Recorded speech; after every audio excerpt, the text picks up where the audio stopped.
सुबह की पहली किरण और मन में एक अपूर्व शांति।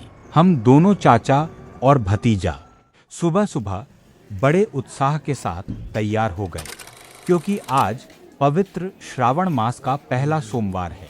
मन में असीम भक्ति और उम्मीद लेकर हम बाबा बराल बालुंकेश्वर के पवित्र दर्शन के लिए निकल पड़े। मंदिर परिसर में कदम रखते ही आंखों के सामने एक अद्भुत श्रद्धा का दृश्य तैर गया। चारों तरफ चहल पहल, भक्तों की भारी भीड़, उसके साथ ही गेरुए वस्त्र पहने कांवड़िया भाइयों का हर हर महादेव का जय घोष। बोलबम के उसी भक्तिमय स्वर से उस दिन मंदिर का पूरा वातावरण गूंज उठ रहा था।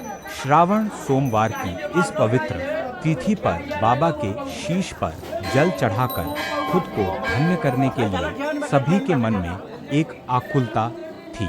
इतनी भीड़ देखकर एक पल के लिए हमने सोचा क्या दर्शन हो पाएंगे, लेकिन जैसा कि कहते हैं अगर बाबा का बुलावा हो तो सब राहें आसान हो जाती हैं। खैर, भीड़ है तो क्या हुआ, क्या प्रभु के दर्शन किए बिना वापस लौटा जा सकता है। हमने धैर्य के साथ भीड़ के बीच बाबा के दिव्य दर्शन किए, श्रद्धा के साथ एक दीपक जलाया और पूरे निष्ठा भाव से भोग भी चढ़ाया। मन जैसे एक आत्मिक तृप्ति से भर गया। वहां से लौटने से पहले उस सात्विक माहौल में कुछ निस्वार्थ सेवा और मदद का हाथ बढ़ाया, क्योंकि मानव सेवा ही तो माधव सेवा है। लौटते वक्त आज के इस सुंदर और पवित्र अनुभव को समेटने के लिए कुछ यादों की रील्स भी बनाई और अंत में एक संतुष्ट और आनंदित मन लेकर घर वापस लौट आए।